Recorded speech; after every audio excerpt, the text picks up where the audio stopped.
Very good. So good afternoon, everyone, and welcome to the inaugural Data Intensive Social Science Speaker Series today, part of Love Data Week 2023 here at Johns Hopkins.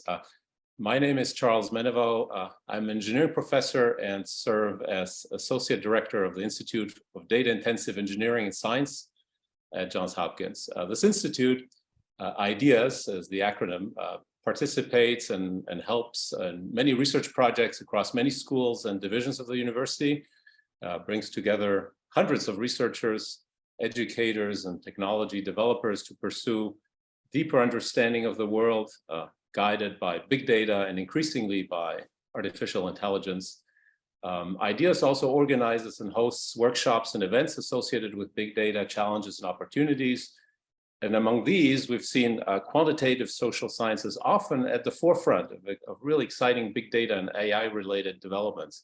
So this new speaker series of data-intensive social sciences is really an exciting new initiative. So this brings me to the theme for today's event. As we all know, ChatGPT has kind of suddenly burst on the scene and has generated tremendous interest at many levels. I think it's been astounding us, but also confounding us as well. So IDEAS, on behalf of IDEAS, I should say, we're very grateful to the organizers for having put together this very timely event today of presentations and panel discussions that I'm really eager to listen to.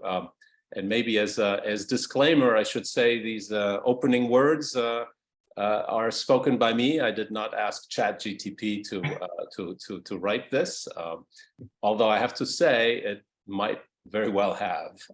So anyway, on behalf of IDEAS at Johns Hopkins, I give a very warm welcome to all the participants today. And without further ado, let me pass the presenter mode to the organizers, Professor Ting-Long Dai of the Carey Business School and Pete Lawson of the Sheridan Library. So Ting-Long and Pete, please take it away. Thank you, Charles, for the really warm welcome. And thank you, everyone, for your interest in this event. We're super excited to have you. But let me just say a few words about this data-intensive social science speaker series.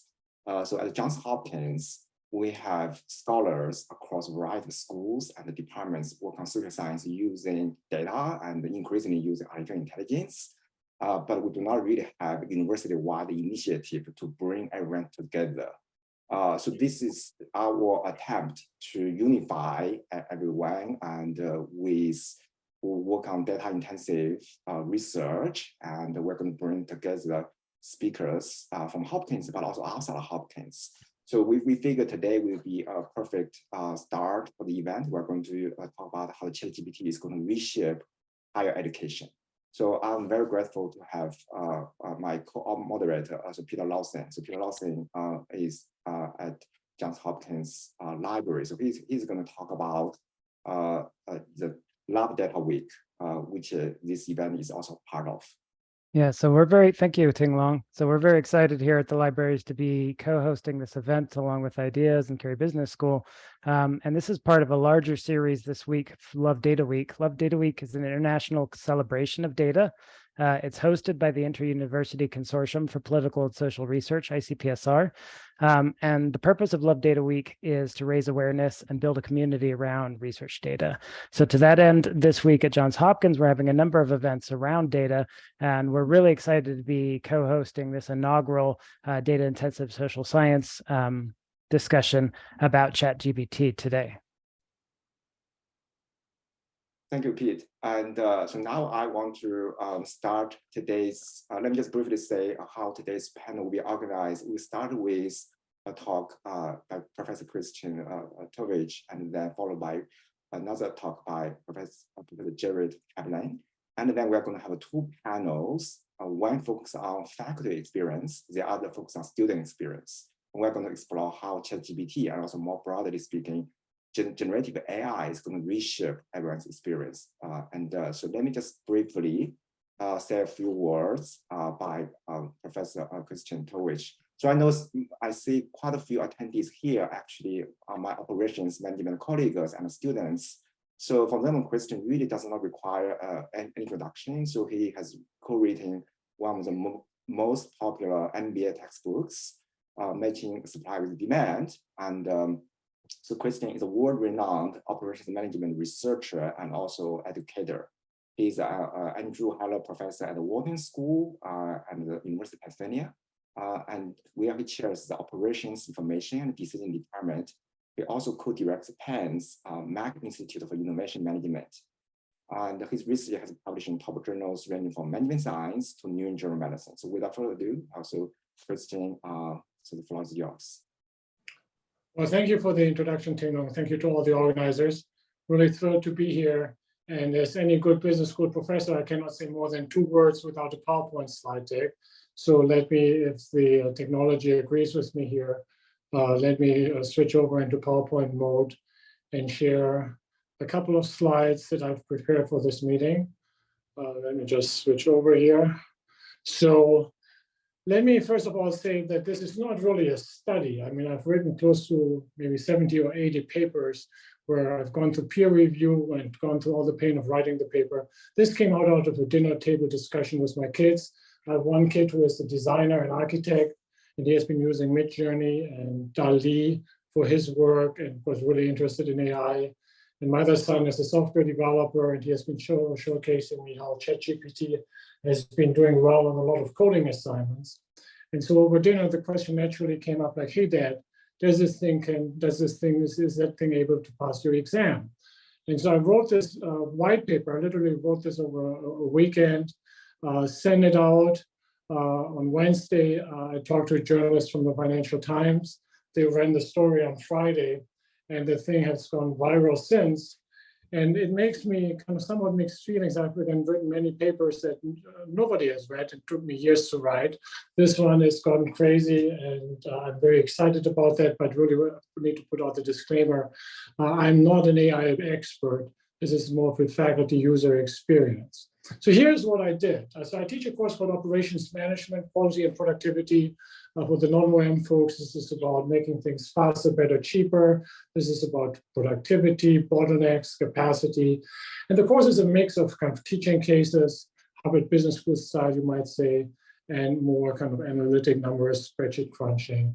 And let me share with you a typical exam question. That was the first question that I gave to ChatGPT as an assignment. So process analysis question here, bunch of resources in the process. You have to understand the idea of a bottleneck, that being the step with the lowest capacity.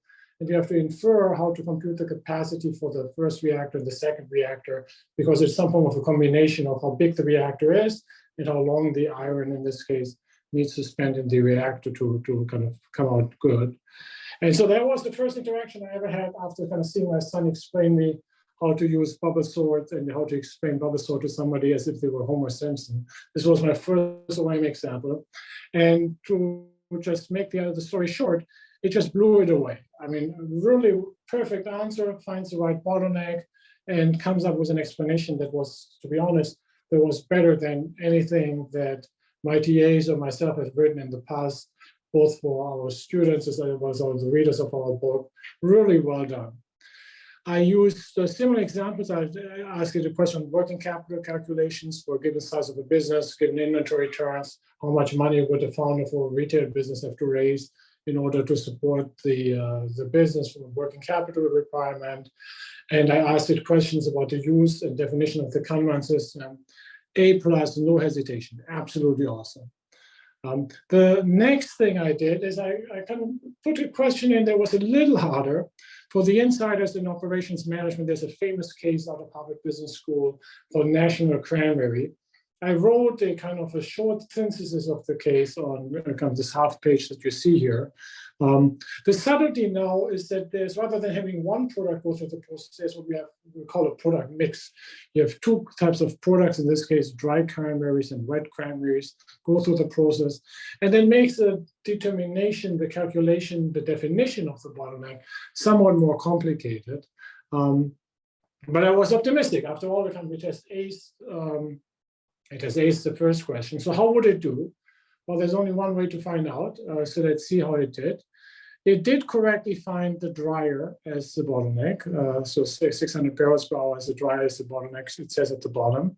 So that looks good. The story, the the narrative, the wording of the answer, again, super well written, super smooth. But right, there are two issues that are worth kind of pointing out.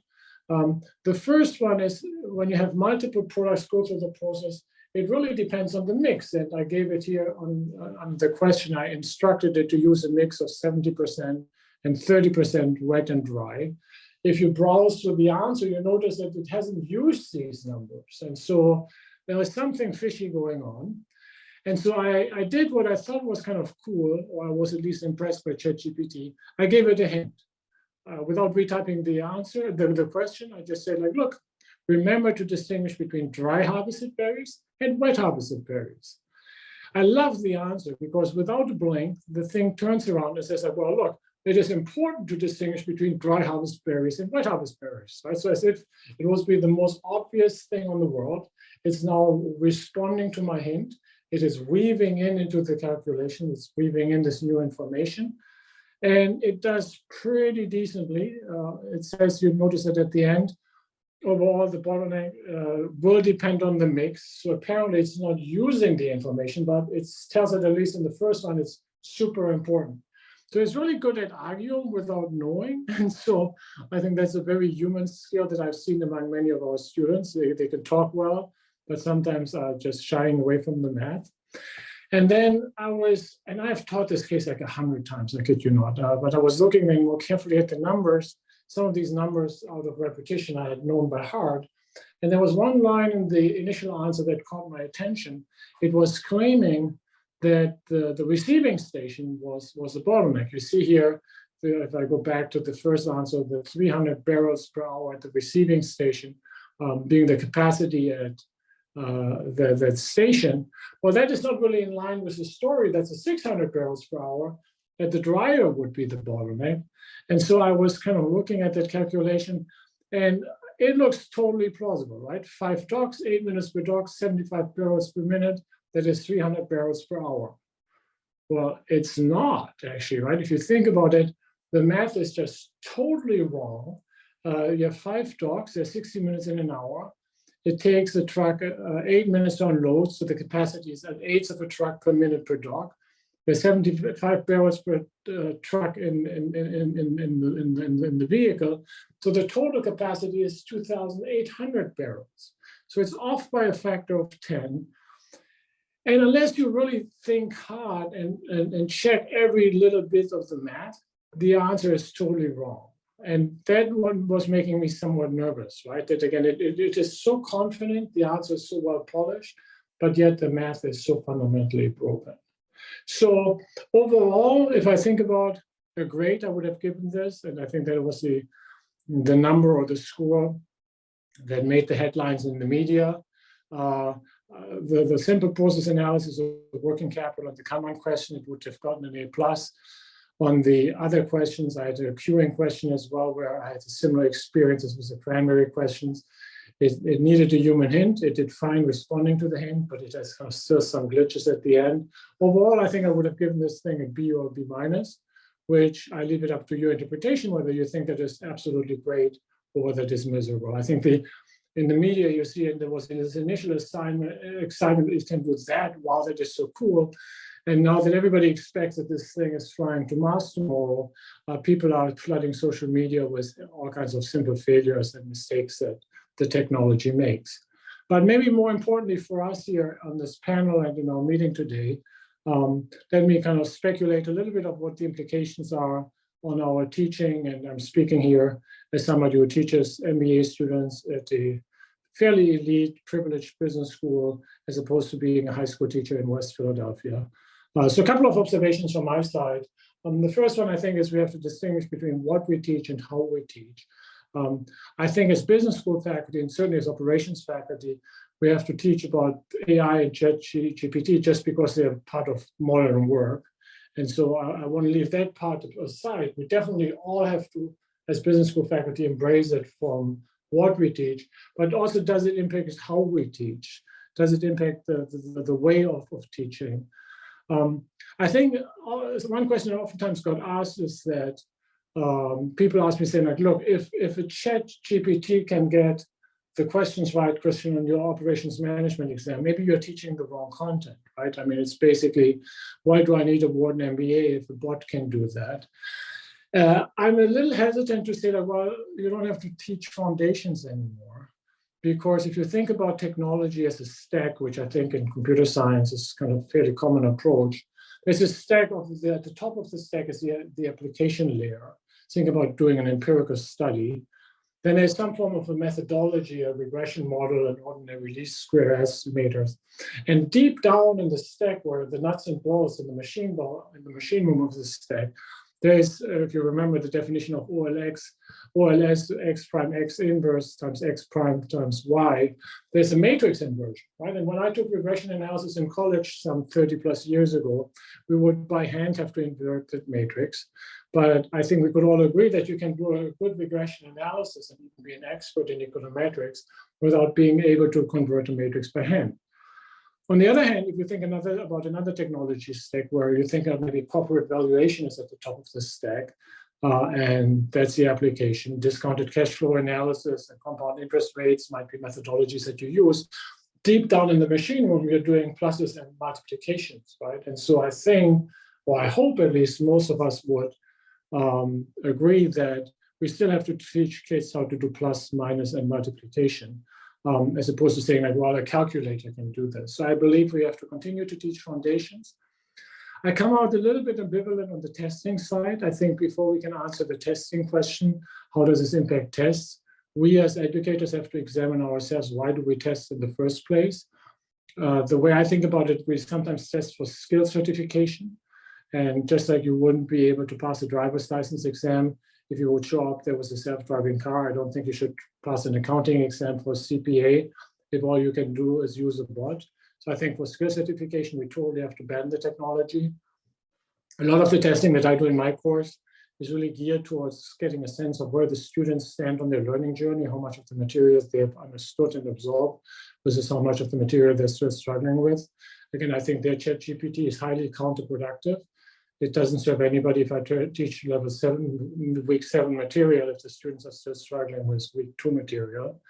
But I think it's really a way for engagement, right? I think the big opportunity that all of us can hopefully see here is it allows us to engage students in a new way and grab their attention to get them deeper into the material in a way that we have not seen in the past.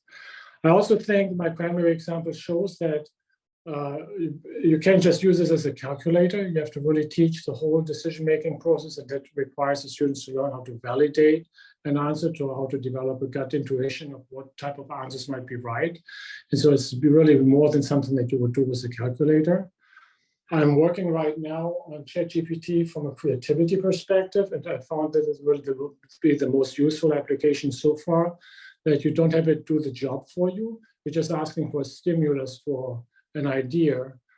Ideally, you ask it to generate 4, 5, 6, 7 or more ideas, and then you just pick the best one, which I found again works really well if you need a starting line for a talk, if you need an idea for something to work on. And then finally, my final observation is kind of from a productivity perspective. I think lots of has been said of how this will impact the job markets, but I hope if the story is, this is a new technology that will improve certainly our productivity. Say for sake of argument, it doubles our productivity. Now you might say like, well, let's lay off half of the teachers. I think that would be a very bad response. I think the beauty of education is that we can hopefully take that productivity gain and do twice as good of a job as educating our students, as opposed to thinking about cutting the labor force in education.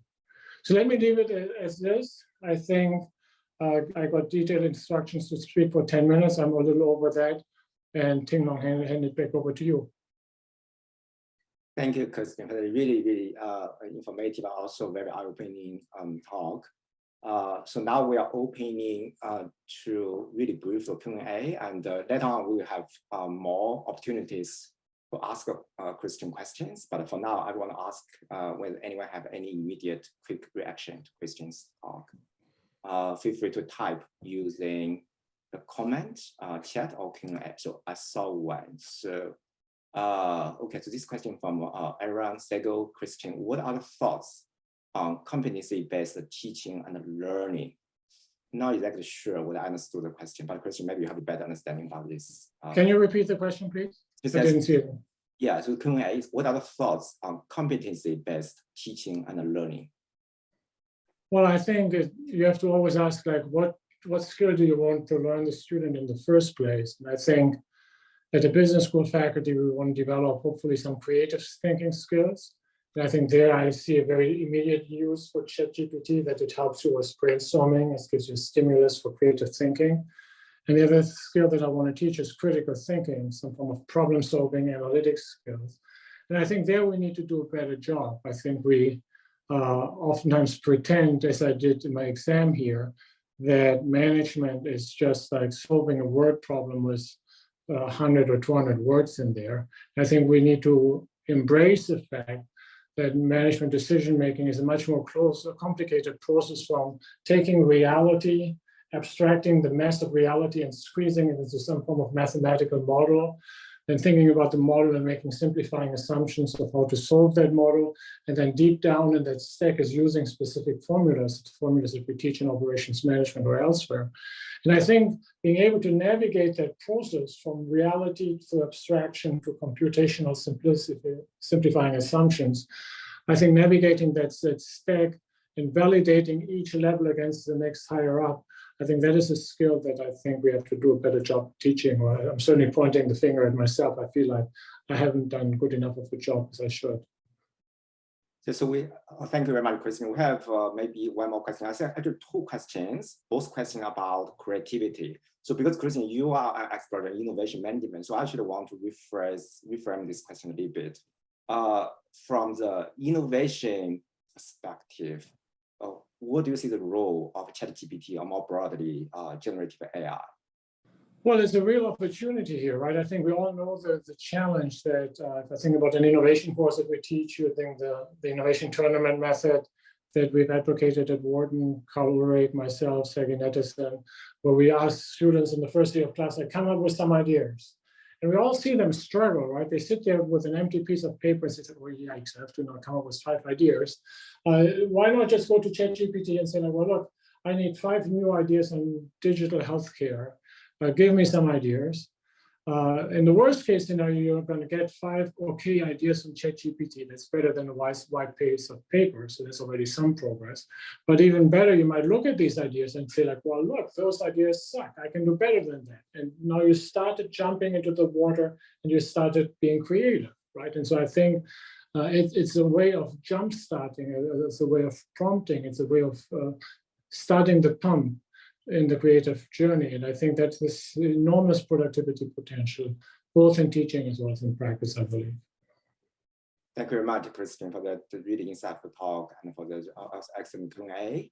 And so, as I mentioned, we have more opportunities to interact with Christian, also with other speakers throughout the session. Feel free to post your question in Q&A. And if you have questions specific to Christian or to Jared or to Tom or Jenna, feel free to mention them. Otherwise, they will pick questions to answer as I see them. So now I'm turning to my colleague, Peter Lawson, who's going to introduce our next speaker, Jared Kaplan. Thank you, Ting Long. So yes, I'm very excited to introduce Jared Kaplan. So Jared is professor of physics at the Department of Johns Hopkins and is a theoretical physicist working both in particle physics and quantum field theory. If that wasn't enough, Jared has also been working in AI ML and is the co-founder of Anthropic, which is an AI safety and research company responsible for developing MacLeod, which is a cutting-edge AI language model rivaling ChatGPT, which, if you were reading the news, has been recently funded by Google for $300 million. So that's pretty exciting. Congrats, Jared.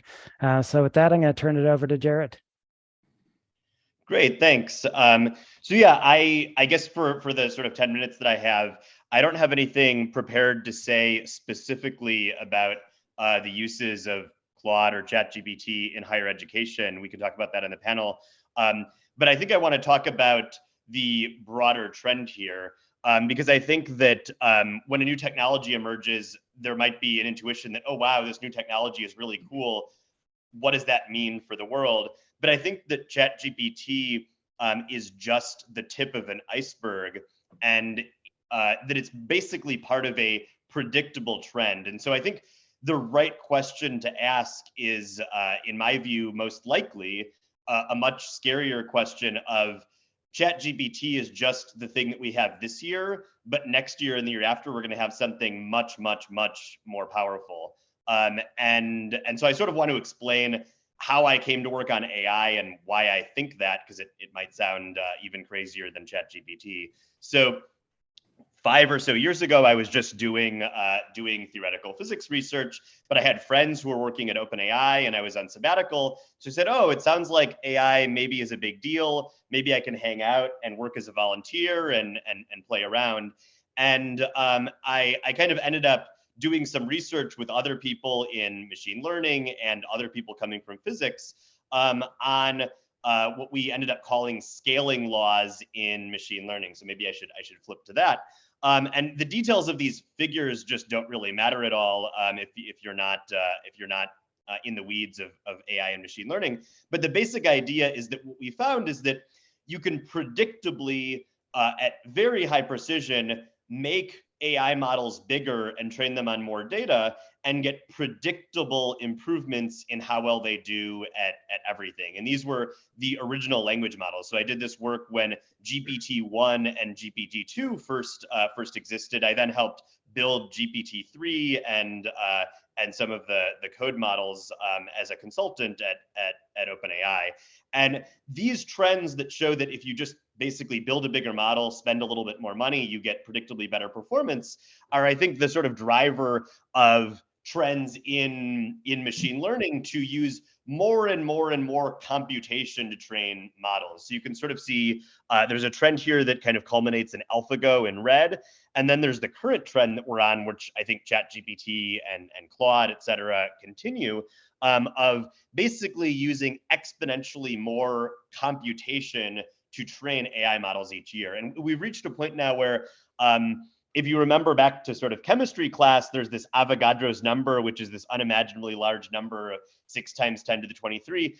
We're actually training AI models now that do more floating point operations in their training than Avogadro's number. So it's really, really enormous. But these are sort of exponential trends that continue.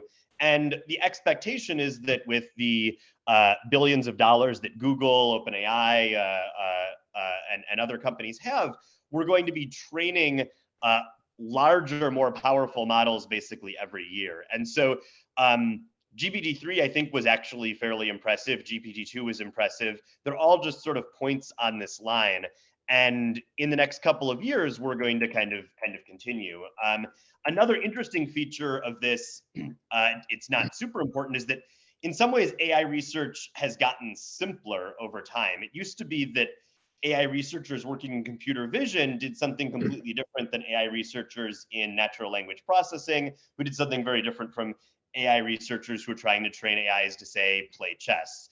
And there's been a kind of, to use physics terminology, grand unification here, where basically the same AI model can be used to write a poem or generate an image or do anything else. So things are getting simpler and they're scaling up, and companies are investing more and more money into training single AI models because they know that they're going to get more powerful AI models from that. And so my kind of personal view on this subject, I first got involved and I was extremely skeptical. I sort of thought, oh, maybe AI isn't really going anywhere. I mean, 5 or 10 years ago, it wasn't really very clear.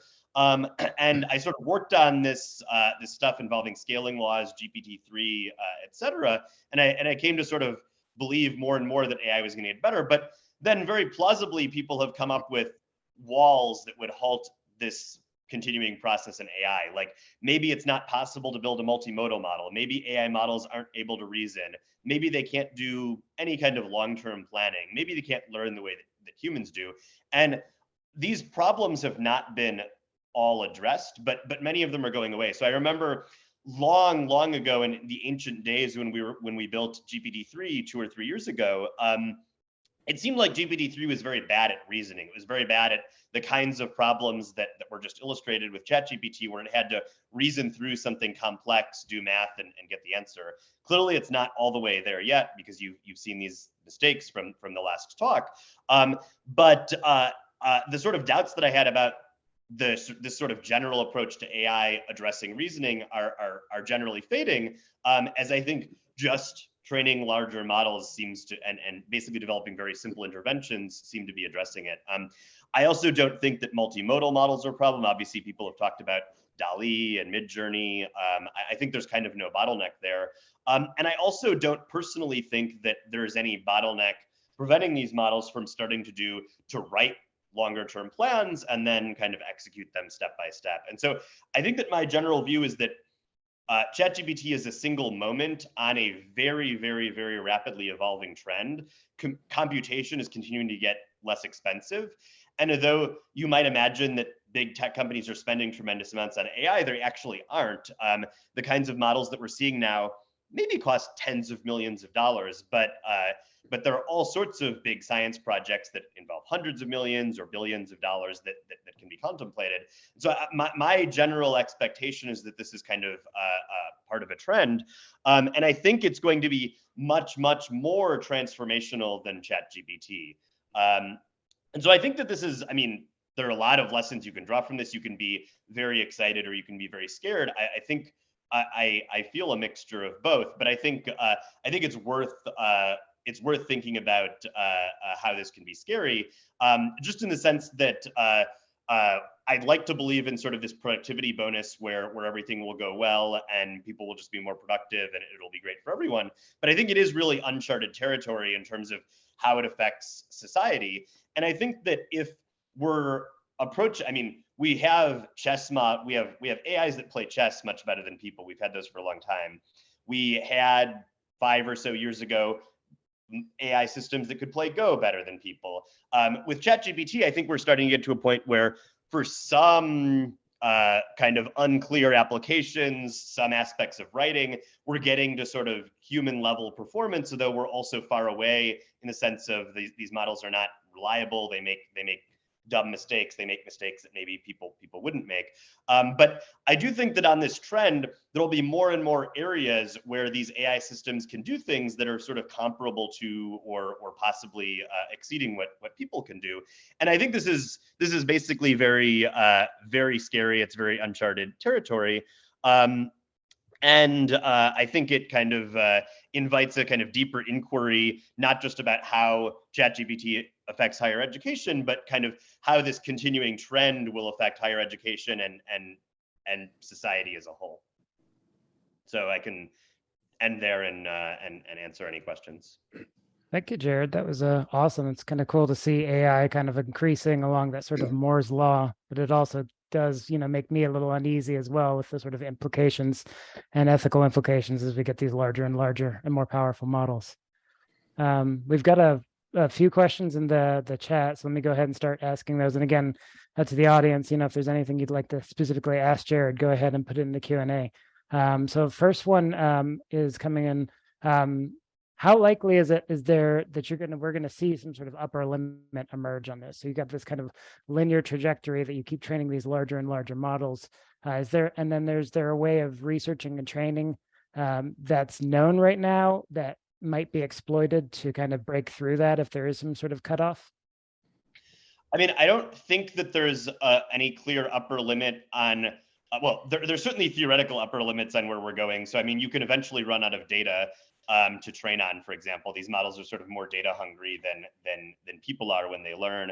But I think that we're sort of a few orders of magnitude away from that being a bottleneck. So I think that it's possible AI progress along this very simple trajectory will slow down in sort of 5 or 10 years, but I wouldn't expect it to sort of halt progress in the near future. I do think there are a lot of ways that you could get past this. For example, with reinforcement learning, it's less clear that there's any data bottleneck because models can explore and learn sort of from their environment. Right. Okay. Well, it's exciting. Exciting to see the potential that still exists. So on kind of on the ethics side now, so as an AI safety organization, how does kind of improving these models so that you can train larger, more powerful ones with less work, less cost, less time, how is that going to possibly increase risks? So as you're sort of, how does that approach with your sort of Anthropic's mission of being as sort of a safe AI as you create these more and more powerful AIs? Yeah, so I mean, the techniques used to train ChatGPT are at a basic level, kind of like 5-ish years old, which in the AI field is a long time. The reinforcement learning from human feedback is that old, and I mean the GPT models that haven't changed that much in the last few years were first developed 3, 4, 5 years ago as well. So I think that there's a sense in which there isn't a lot of new stuff going on there, but things are scaling up. So Anthropic's approach to this was we actually wrote a paper about a year ago about how we trained a model very, very similar to ChatGPT called Claude, but we didn't release the model commercially or try to kind of create a lot of commercial interest or hype around it. Rather, we used it to kind of explore, like, in what ways could it be red teamed? How could we further the research to make the model more honest and reliable? We are sort of going to be commercializing this model now in response, but we had a very, very much more cautious approach where we didn't want to sort of release these models very, very widely until they could be understood better. In terms of driving this capabilities progress, that was also sort of one of the motivations where we didn't really want to be accelerating the pace of AI development and deployment, because we think that the sort of research around safety, bias, and the longer term implications kind of lags behind the rate at which this is kind of exponentially growing. But I mean, I think also as an organization that wants to be able to do that safety research on frontier models where it's most relevant, we sort of think that we need to be on the frontier to do that. Oh, awesome. Well, it's reassuring to hear that is actually being thought about, and we're not just scaling these models without any thoughts of the sort of ethical implications and sort of the safety implications therein. So right now, I think it's time that we're going to switch over to our first panel session. So I'm going to switch over to my co-host Ting Long, who can introduce our first panel. So now we are move on to our first panel. So the first panel we are going to focus for the next 20 minutes. Also, we're going to talk about how generative AI will impact the faculty life. So a lot of audiences attendees here actually are faculty, and so that's why, from selfish perspective, we're going to talk about how it's going to impact us. So you have already heard 2 wonderful talks by Christian and Jared. So now joining us also we have Professor Jenna Frye, who is a leader in art and design education for nearly 20 years. She recently joined the faculty of a multidisciplinary design program at Johns Hopkins University, where she explores problem-solving potential of mixing art/design with engineering. Also, we have Professor Tom Lippincott, who is the director of digital humanities and research assistant professor at Johns Hopkins University, with a primary appointment in the Alexandra Glass Humanities Institute and a secondary appointment in the Department of Computer Science, where he's affiliated with the Center for Language and Speech Processing and the Human Language Technology Center for Excellence. So we have this perfect panel for this perfect topic. So let me start with asking the first question. So from a faculty perspective, have you been incorporating generative AI such as ChatGPT and also new Bing search into your daily workflow, both teaching and research? So for example, because I'm thinking about the aspects such as, have you ever thought about how generative AI can impact the research and the publication process, including research design, writing, peer review, and also editorial decisions? Teaching perspective, how that influences your, the way you teach and also the way you interact with your students. So maybe we'll start with Christian. I mean, that question is alone half an hour to answer. So let me make 2 observations really quickly. The first one is I did update my course outline that homework assignments at the final exam have to be done without the help of AI. I think that one was easy, but it was relevant. On the research front, let me kind of start bullish because there are so many obvious downsides. But on the bullish side, I think the stimulation part is really good. Asking ChatGPT for ideas and then worst case rejecting them and working on something else. But that stimulation, I find is both ethically clean and easy to do. On many other things, I'm very concerned and confused, including the questions that are about to come. And so I'm happy to pass it back to you, Ting-Long. And then we may move on to Jared. You don't have to address both team and risk, just any aspects you feel like has got most significantly impacted.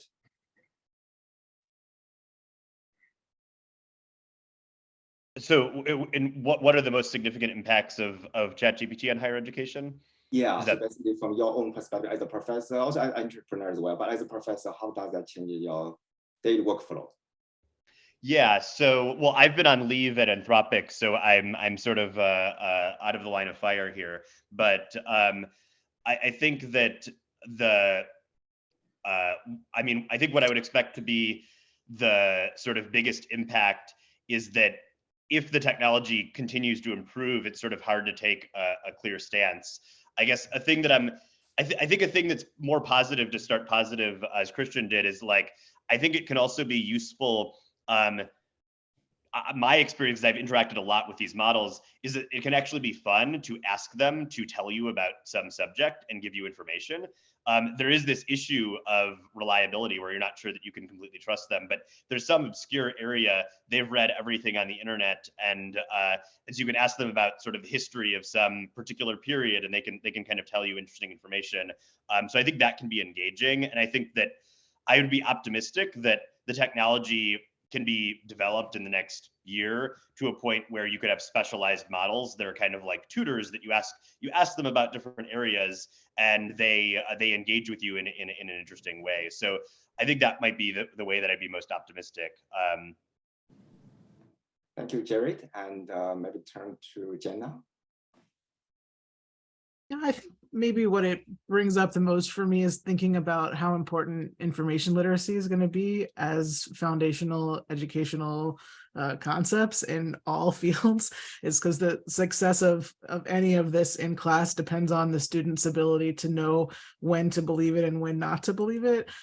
So I think there's a lot at stake there. And I think that especially when it comes to with the ethics of what you can use and what you can't, that's also going to be a big part of, I think, the foundational part of higher ed and what we need to be helping our students make sense of. Thank you. And Tom, I guess you have been ready for this moment, right? And running digital humanities. So is this something you have been waiting for years, or has it surprised you at all? I've certainly been waiting for years for it and thought it was going to happen eventually. I was very taken by surprise by how quickly it happened. In fact, I was gearing up to teach the first iteration of a humanities course introducing computational skills to humanists, who are of course very driven by kind of close reading methodologies where you're doing very fine-grained, extremely domain-specific reasoning about primary sources and that sort of thing. And I was prepared to come into that class and go with my usual spiel, which was going to be along the lines of machine learning is wonderful for making these aggregate decisions and being able to see broad trends and get a kind of blurry but very broad picture of things that humans are not very good at themselves. And then ChatGPT came out a few weeks before the class started. And so I was rewriting my first introductory lectures just to say, I think we might actually be pretty close to being able to do close reading using these models. Maybe this is a bit of a threat for or an opportunity. And of course, it made the course even that much more critical, I think, for these students to be getting a bit of a taste of what computational methodologies can offer, and maybe even taking a bit of the fear out of it by getting a bit of hands-on experience and understanding a bit of what is going on under the hood. So I also just want to reiterate what I think Jared put very eloquently, which is that we're really at just the first point on this, what is going to be a continued increase. And I think that a lot of the conversation right now is maybe not certain, being less productive than it could be, because it's focused on what are the current what is the current possibilities with this particular model that we have in front of us right now, when really we are just, this is one snapshot of an escalating process. And I'm just, pretty much any objection that can be raised right now, I can see being overturned in a matter of at this point, I want to say months because of how quickly these things are coming. Particularly when it comes to things like having fine-tuned models or smaller models that are more customized for individuals to use and more directed. So I mean, it's very exciting to me, honestly. But I can understand, fear is mixed in with excitement all the time. So.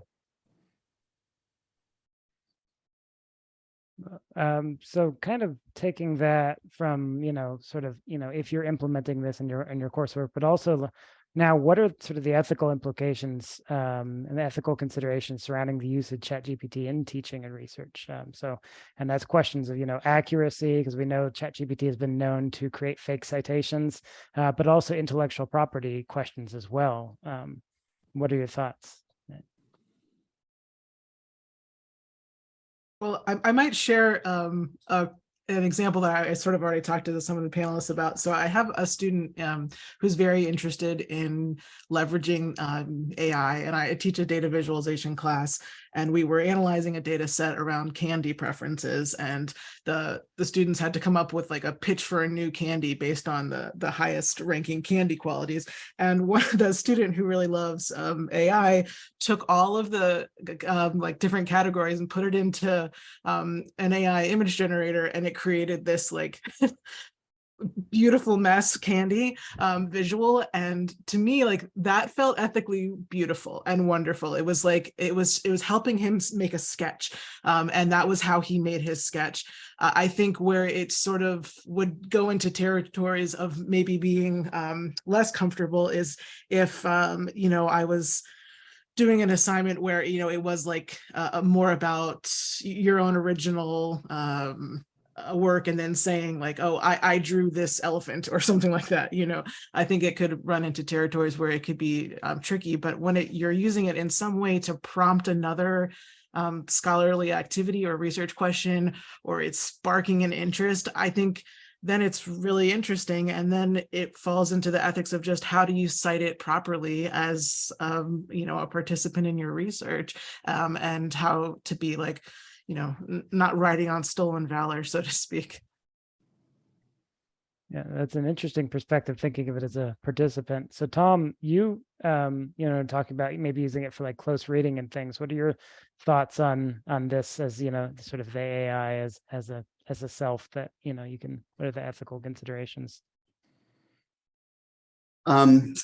Well, when it comes to these kinds of humanistic research projects, one of the huge advantages that I see immediately from even its current state is its use when it comes to plumbing the depths of primary sources that we haven't been able to really get to in a way, because that relies so much on very intensive human labor to kind of crawl through the depths of data and marshal it in the appropriate formats that we can draw comparable conclusions about this and that and the other thing. And it's really a problem that has plagued a lot of areas of inquiry for a very long time, until you get into like the absolute most computational of sciences. It's always a problem of having comparable research and comparable insights and comparable materials.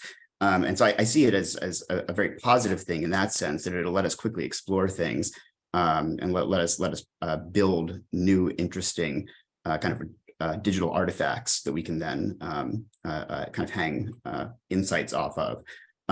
But I mean, again, that view really depends on a fair amount of education of the users and the people who are going to be kind of directing this mechanism into their domain. But I see it mostly as I mean, honestly, maybe I'm just being an optimist about it, but I think that the potentials are I see a lot of good in it.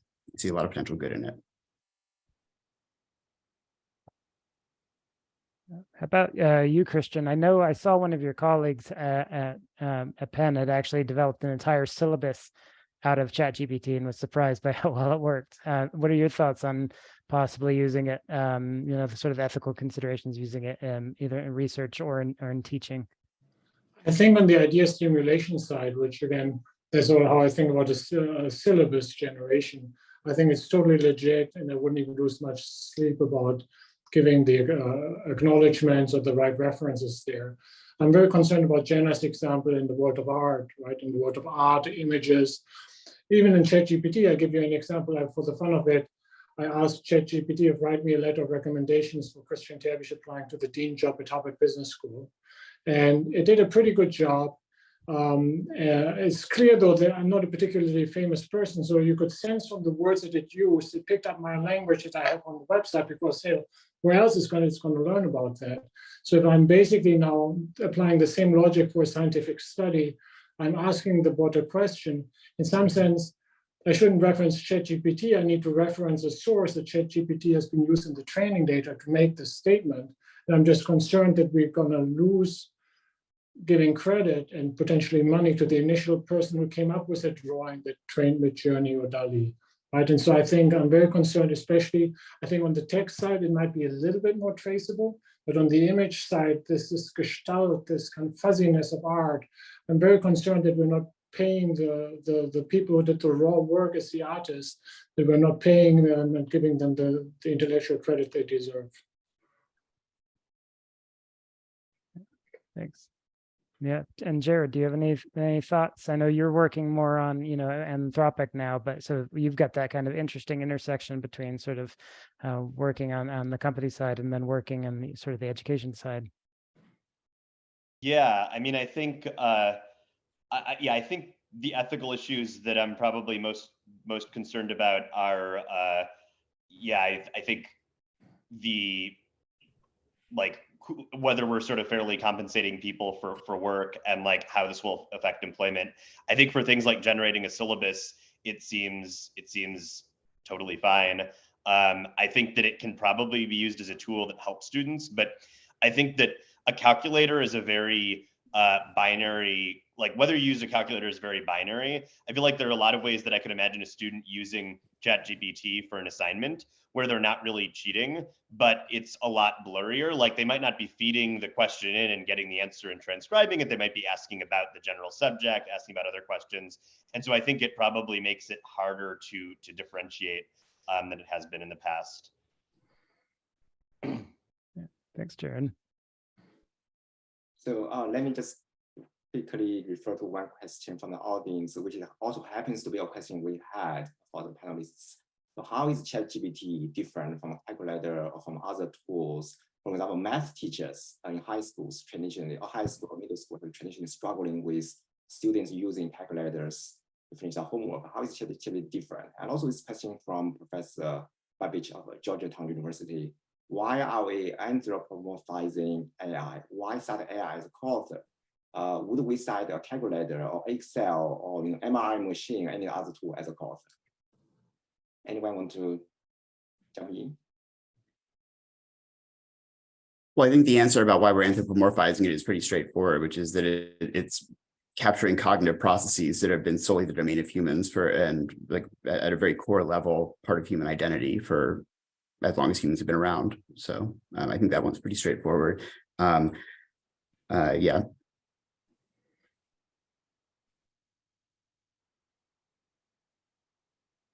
So anyone else want to maybe answer from teaching perspective, how we're treating generative AI differently from what math teachers would treat calculators differently?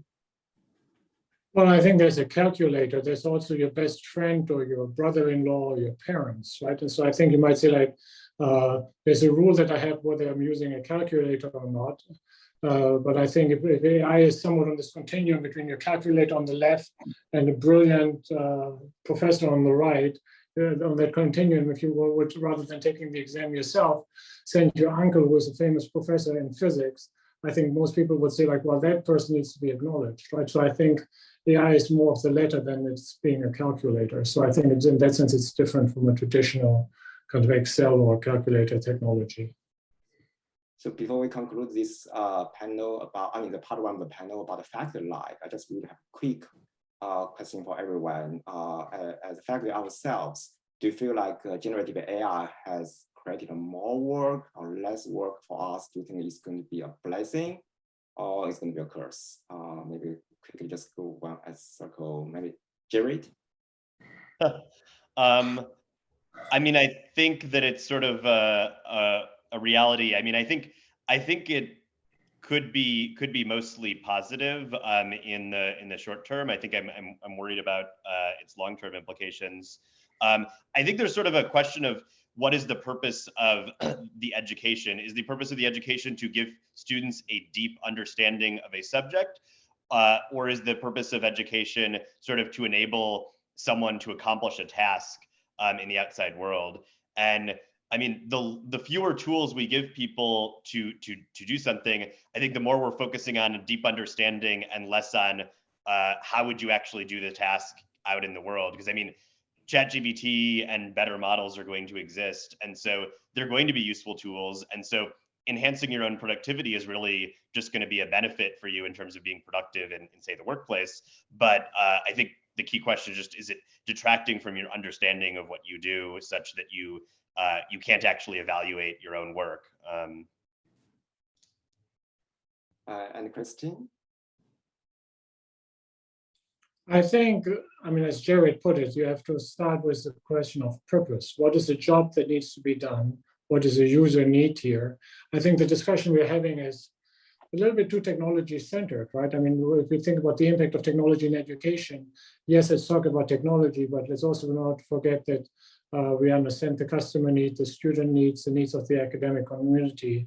And I think to be fair and to mildly state it, we've done fairly poorly at thinking about these things. Our publication process has lots of weaknesses. Our teaching processes has lots of weaknesses and biases. And so I think we should keep those in mind and think about how we can use technology to make this better, as opposed to start with the technology and look for a need for it. Thank you, Christian. Reminding me, one of my colleagues saying that he used to go to libraries to find some really old textbooks where you can find exam questions students can never find, right? I guess that's going to be that's right. And we cannot do anymore. So for that, so Jenna, what's your overall perspective here? Yeah, I think I agree with a lot of what everyone else is saying, is that I think it's dependent on the content for sure. And I think for in terms of whether or not it would make more or less work for me as a faculty member, I think that depends on how concerned I am about how they get their answers or the kind of ways that I use assessment in my classroom. I don't happen to assign a lot of papers or quizzes or things that ChatGPT could help you cheat on that I would have to spend more time evaluating. It's much more a philosophical question, as Jared was saying, is it leading you to a better, deeper understanding? Is it helping you solve a problem? Is it sparking your interest or joy? Like, if it does those things for students and it helps them grow and find their way towards what inspires them, then I think it's wonderful. If it gives them a false sense of security with, where they're just making a copy of a copy and it ends up hurting them, then I think it's a problem. But I think that's a problem because of the function of learning, not a problem of whether or not they cheated on a test, Thank you, Jenna. And Tom? Yeah, I think that I largely agree with everything that was just said. I think the in particular with just a liberal arts education, I think that when you look at the put aside for a moment the learning a particular skill or hitting a particular threshold of like certification type view of education, you think about like the personal enrichment and fostering human curiosity and creativity side of things, knowing that having a computer that can do a lot of these things is not going to take away from the personal enrichment that I will get from doing those things, any more than it bothers me that my neighbor also reads Shakespeare, and it doesn't mean that it's not worthwhile for me to go read Shakespeare too, just even if I come to the same insights from it. So yeah, I think that it's understandable that there's a lot of anxiety about this, but I think that some of it's going to fall away pretty quickly. Thank you, everyone. I'm going to turn to my colleague, Peter Lawson, who's going to move on to this part 2 of today's panel.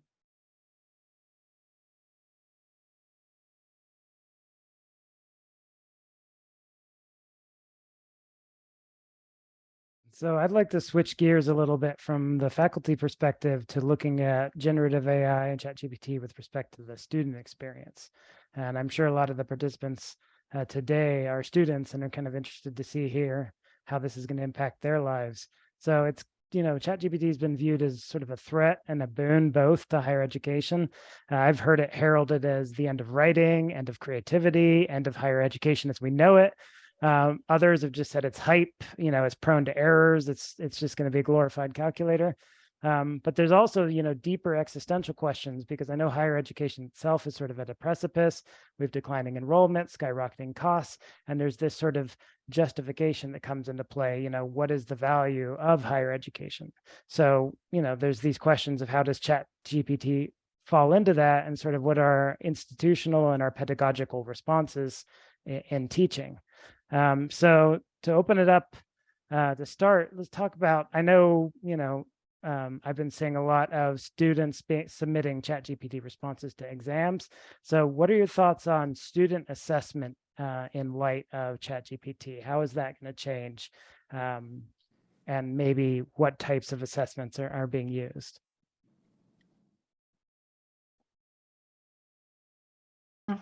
I think, as I was sort of talking about before, I think I would imagine you're going to see a lot more project-based learning if it starts to become really monotonous for everybody to be turning in the same essay or this, the same sort of analysis. Then you have to shift to assigning things that can't be solved with that, or can't be solved with that alone. So maybe there's, more presentations, or there's more sculptures, or who knows, there's other ways of interpreting and reflecting on information that aren't really quite as rote, and maybe that's better in the long run. I do think that, in another way, I'm sure you could find ways of automating all kinds of stuff with ChatGPT, but and other technologies like it. But I think mostly I would imagine that it would turn us to different forms of assessment that are less binary. That's exciting. Yeah, I think that'd probably be more engaging for the students. Christian, what are your thoughts? I have seen that question a lot. I think it is the typical faculty question. Lazy us, we say like, well, look, oh, yikes, we have to do something because now they're going to cheat us. We don't have to change. And that's the threat here. I think our job is to ask ourselves, as I said in my talk a little bit, like, why do we test in the first place? If this is about the skill certification, I like Jenna's example about the elephant. If it's about whether the student can draw an elephant, well, let's make the student draw an elephant and not have them use Midjourney or DALL-E for that. If it is about engagement and having the student engage in creating something beautiful, that is much more of a project thing. Their technology becomes your friend, and we can actually now create engagements that we could not create without the technology before us. So I think we have to be willing to question ourselves, as opposed to just saying like, let's get the toothpaste back in the tube, and it would be nice if we could teach the way that we've taught for the last 100 years. So I want to maybe move on to the next question. And so we don't have to invite all the panelists to speak, but this time the question is, how can ChatGPT help address challenges faced by students with diverse learning needs, such as those with learning differences or limited access to resources? I would also like to point out that, for example, in business schools, as we teach more and more data-driven courses, we realize that not everyone has the same level of programming skills. Do you see that generative AI could be an opportunity to bridge that gap, or that could also be used to amplify some inequities? So this is actually one of the areas that I'm most excited about in terms of application. So I think that in Christian's talk at the very beginning, he mentioned the two facets to teaching, where you have content and you have presentation. There's something similar going on here with ChatGPT and models like it, and that it will continue to evolve into, where you have something that is both can have deep expertise about very niche topics or very arcane or Baroque topics, but also communicate, say, in multiple languages, multiple dialects to multiple communities. So, for example, right now, one of our postdocs is actually looking into how large language models could be used to help students from minority communities better navigate the college application process, right? So that's just like a fairly shallow example of just like, here's something that has been set up for an expected subgroup of the population, a privileged subgroup of the population that has a certain background and a certain ability to talk and understand a particular dialect of, say, standard English. And we want to be able to open up this information and make it a productive system for minority communities or dwindling language communities who don't have those advantages, and maybe it has a chance to equalize things there. It also, by the same token, has the possibility of moving a lot of the, I think, some of the most critical parts of education further back down the pipeline to the point of, say, high school or primary school education, where you might not have enough experts in particular parts of literature or science or history to adequately teach all the different nuanced areas that you might want to, say, at the high school level. But maybe it's something like ChatGPT that has this kind of knowledge and has the ability to expand on that knowledge and explain it to an interlocutor, could actually kind of reinvigorate that process and give us a better primary school education.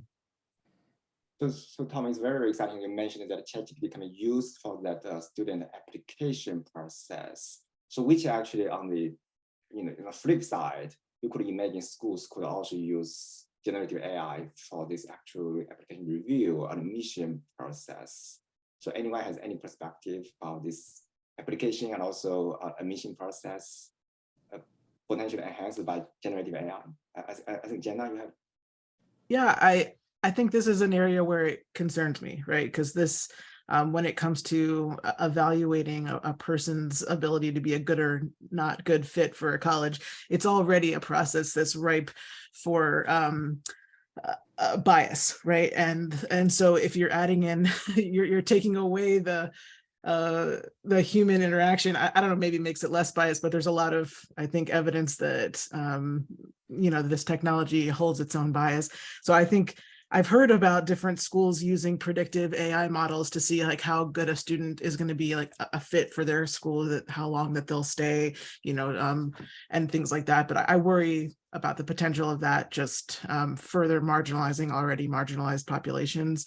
So that's an application where it frightens me, where I think it's maybe not appropriate, but also, I don't know. I mean, I don't completely understand all of the ways that AI is learning, but from what we know right now, I think I would be nervous about it making predictions about who. It's already an exclusive environment, higher ed, and we already have problems with diversity and inclusion. I don't know how it helps that. Right, because right now you can certainly just type an essay, ask ChatGPT to evaluate, is this a good candidate or not good candidate? But we don't really know the underlying algorithm, right? It's very, very opaque, right? It's probably a lot more Right. than. I hope so. Yeah, in-house everything already used right now. So anyone else want to talk about the admission process and potentially be how that could be impacted by? Just make a counterpoint to that, a potential counterpoint. I'm not saying that this is actually going to outweigh some of the dangers of it, but the distance that gets created when you are using a computational sort of interlocutor for evaluating something or trying to do evaluation across a broad expanse of candidates or like a broad number of texts or whatever it is, computers are much, much better at applying rules consistently than humans have ever been. And along that same line, because having that kind of distance from the model, from the algorithm, means that it's a bit easier for us as humans to triage out the things that we don't want it to take into consideration. Obviously, that's a leaky process, and there are all kinds of ways for the model to get back at that information and so forth. Same goes for humans evaluators. So, I don't know how we calibrate that and measure the pros and cons of it, but I suspect that there are ways forward that are going to lead to positive outcomes. Yeah, I would agree with that. I think it's as long, and I'm like motivated by hearing the different perspectives on the panel about ethics and morality and thinking about those concepts as the technology is being built out and grown. And I totally agree with you that there is so much we can learn a lot from machines, but also I think just taking, wondering how they're learning to be so aggressive sometimes when they get something wrong, in a conversation, and how that how to mitigate that to have a more, humanity forward perspective, especially when it comes to something like college admissions.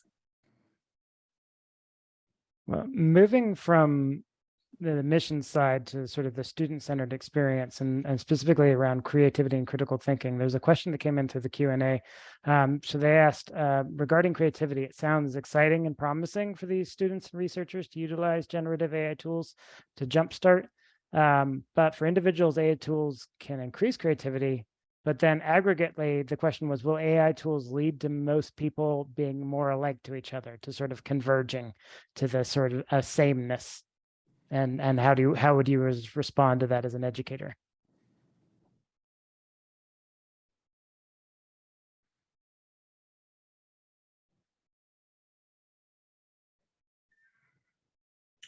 I mean, it's a Peter Thiel argument from 0 to 1 versus from 1 to n, right? I think the argument that you can make is that basically what ChatGPT or similar technologies would do is create a convex combination of what already there is, and you come up with new permutations, combinations, but you never kind of make the step from 0 to 1. So I think there's some truth to that. I wonder if we can be pushing that process and explicitly force ourselves when we select ideas to think out of that box. But I very much like the observation that is part of the question here. So I think of that more as a really good observation as opposed to a question. So I totally agree with that comment. Yeah, I think there's a lot of evidence that culture can be manipulated by algorithm. I think we have some, pretty good evidence of that vis-a-vis Facebook, vis-a-vis Instagram, and how that changes and shapes culture. So I would imagine that there is absolutely some threat there, and to think about that consciously. And also, it's also an opportunity, because I think it's all about how you use it. It's not really the technology, it's more like how it's fitting into the culture and the world, and how people may or may not need it. And, so if I was thinking a lot about when students might use it versus, not. And, if they're turning in, let's say, a paper that's based on a ChatGPT answer, well, maybe they just weren't really very motivated by that paper. And to me, that seems like a bigger crisis than that they used a chatbot to solve it. It's like, why aren't you interested? What's in the way of that? And how do we get you to be more interested in your education? So does that make sense? Yeah, that makes a lot of sense. I mean, I like that, this is sort of an inflection point towards improving the student experience rather than just a crisis.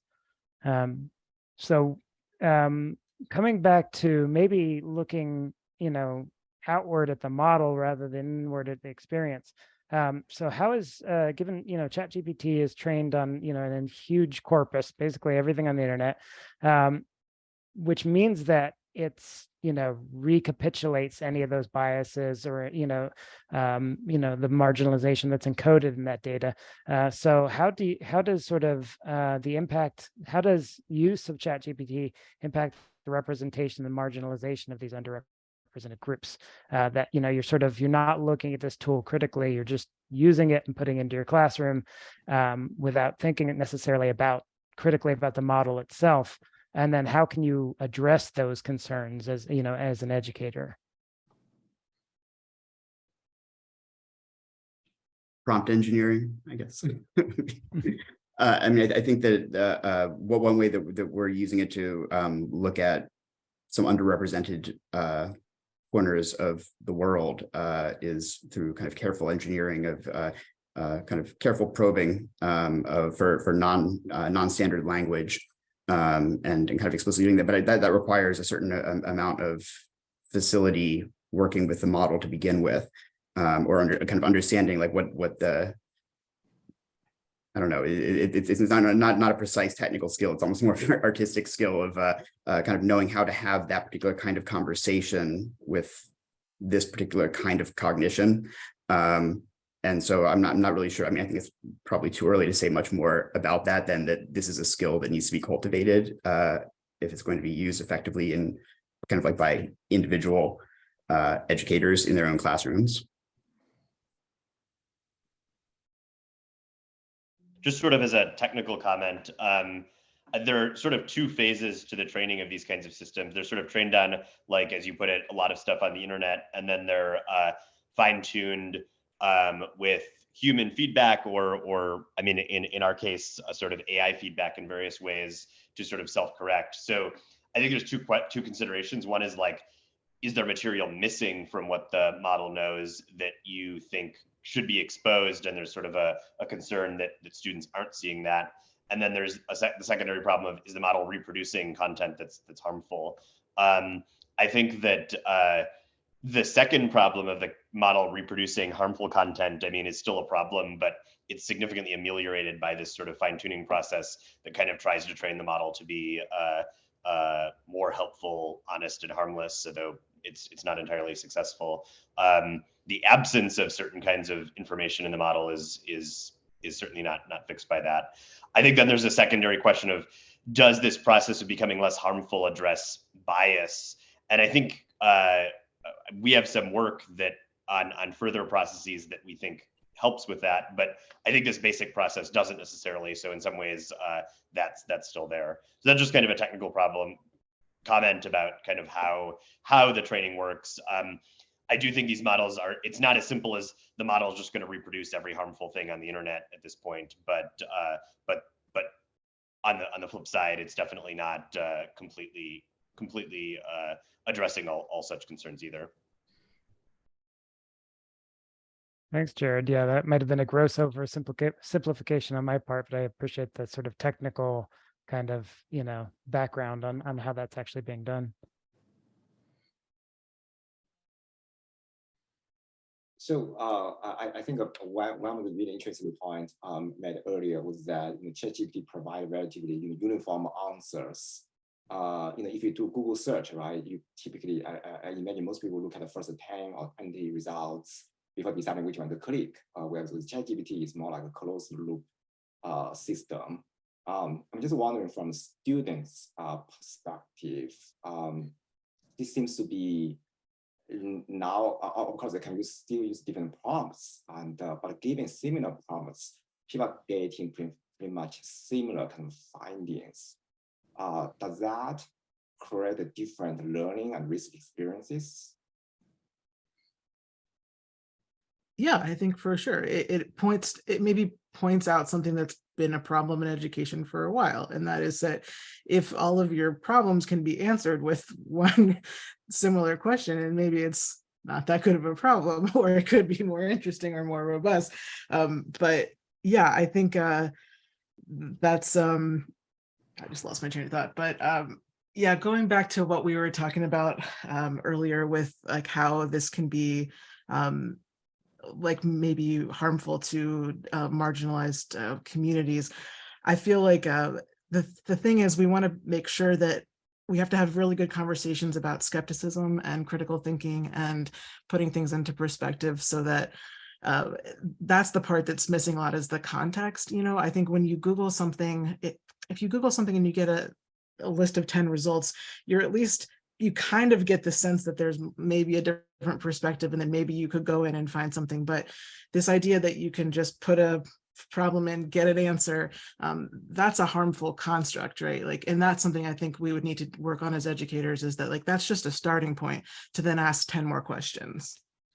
Right, and absolutely. I think Jenna I think people point out that even before ChatGPT, there are services, you pay $3, $5, write an essay for you, right? Right. Yeah, exactly. It's none of it's new, right? There was, and I was thinking about that too, like, back when I was in college, and like teachers were like, don't use Cliff's Notes, that was like the big thing was, but maybe you don't use that to, write the whole paper, but maybe it helps you understand something in a way that you didn't before, and it makes you more curious to then read more and ask more questions. Sometimes you just, as a student, you need help finding another way into the material. And if in that case, there's no wrong way into the material, but it still relies on that ability to be critical about what you're reading and what you're taking in, and how to verify your sources. Like, that's the fundamental issue more than the technology, I think. Right. So Christian, you actually talk about the National Cranberry case, which is very famous, a classical teaching case we use in many business schools. It's also a very old case, right? So if you Google it, you get probably millions of results, a lot of solutions posted online already. But I think the difference is that as professors, we change the numbers. The students still need to do quite a lot of thinking, a lot of homework to really understand the logic underlying that case. So do you see the emergence of generative AI pose a threat such as that we can no longer do that? So we have to do newer settings, newer cases that No, I think there's a slight mistake that you made in your initial assumption, Ting-Long, which is the notion that the device is closed loop and deterministic. Actually, if you play around with ChatGPT, you notice it's highly stochastic. And one option is you can press generate me a new answer and oftentimes get a very different result. So kind of an easy question that I like to play with is the old consulting interview question of how many ping pong balls fit in the Boeing 747. And so try this with ChatGPT and try just ask for a new answer every time, and you get answers that are ranging within a factor of 100 from each other. So I think you have still this randomness, which has to do with ultimately this generation part, which has a stochastic component in the algorithm, if you will. So I'm not that concerned that we're all converging on the same solution to the problem. I mean, I think some of the other issues that you raised, I'm clearly concerned about, but that thing that is, we're all going to have the same, we asked about the same question, all gets the same answer, I'm a little less concerned about. That's on my top of the worry list. And now we have talked quite a lot about business education and humanities education.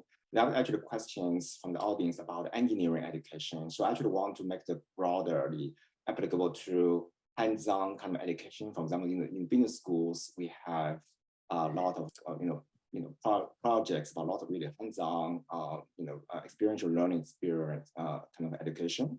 In medical schools, certainly I imagine a lot of things cannot not purely theoretical, has to be hands-on. So how is generative AI going to change the way we design hands-on education?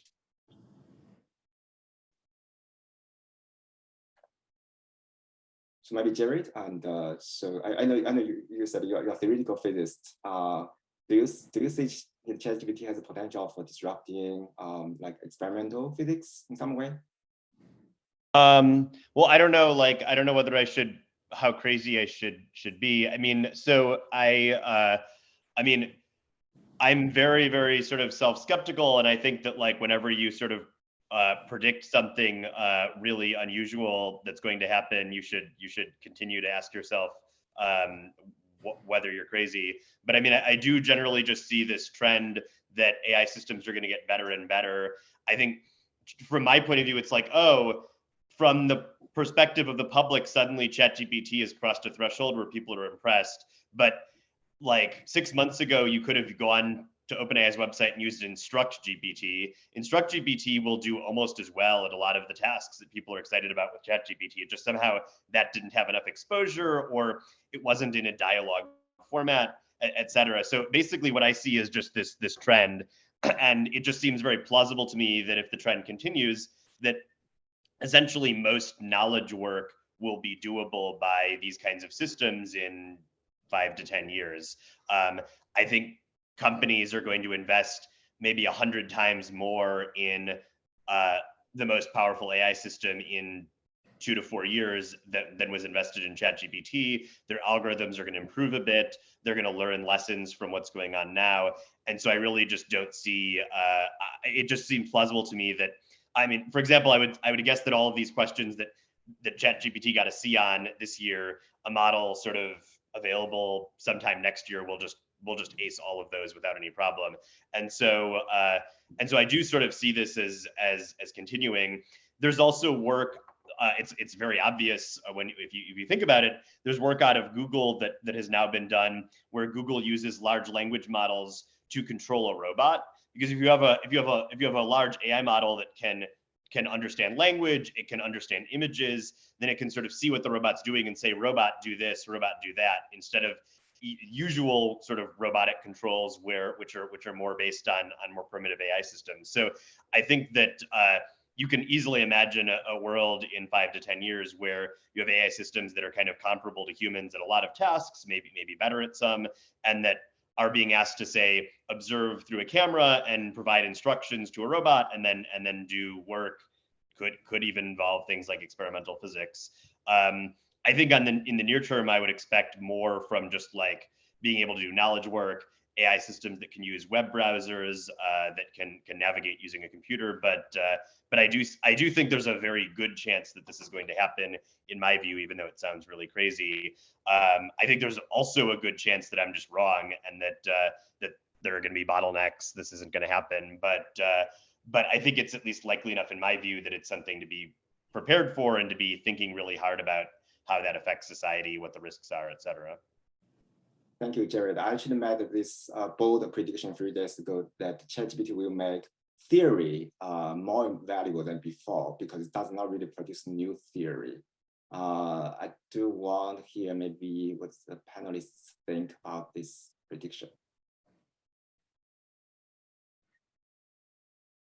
I mean, just to quickly weigh in, I don't think that will be the case. I think it can produce new theories. I mean, I think a common reaction is to think that computers are, the thing they're missing is the human spirit, and like the human spirit is tied to creativity. And I think that these models can be creative. And I mean, people who have experience with generating theories, like your theories are mostly wrong. So I think it's not just generating theories, but it's sort of finding the right theory and building on it. But I don't see a reason why these systems can't do that. Thank you, everyone. I think we are about we are approaching the end of today's session, and thank you everyone for your participation. But before we close the panel, I do want to ask maybe every panelist just to give your overall perspective from today's conversation, or anything else you feel like you didn't get a chance to discuss before, or feel free to respond to any questions for Q&A as well. So maybe let's switch out a little bit, starting from Tom. I think the only thing that I might have wanted to talk about that we didn't touch on was my excitement for what's going to happen when we get smaller, distilled, more compressed models that are more accessible to academia, for example, and that we're able to fine tune ourselves using the kind of limited resources that we have at the university level, and begin to actually really dig into what these models can do for human understanding of various domains. Thank you. Jenna? As just where my head is right now, I have so many questions. And one of the things we didn't talk much about, but I'm curious to learn more about, is the effect of like interacting with ChatGPT from like a disabilities lens. Like, how does it work with screen readers, and how like other kinds of disabilities, and what that access is like? That's just something I don't know a lot about, and I'm curious of. So that's what I'm ending on. I want to know more about that. Thank you. And Jared? Yeah, I mean, I think it really would be beneficial for more people in the academic community to kind of think hard about the implications of these systems broadly, because I don't know where it's heading, but I think it's something to be excited but also concerned about. Thank you. And Christian? I think it goes back to the philosophical question of what is your view of good life? And if the vision here is that our students are writing college applications that are written with ChatGPT, the university applies ChatGPT to admit students, and then we have AI tutors teaching these students. I mean, if that's your vision for the future, I don't want to be a part of that. But I think we can do better than that. And so I think that's what we should be working towards.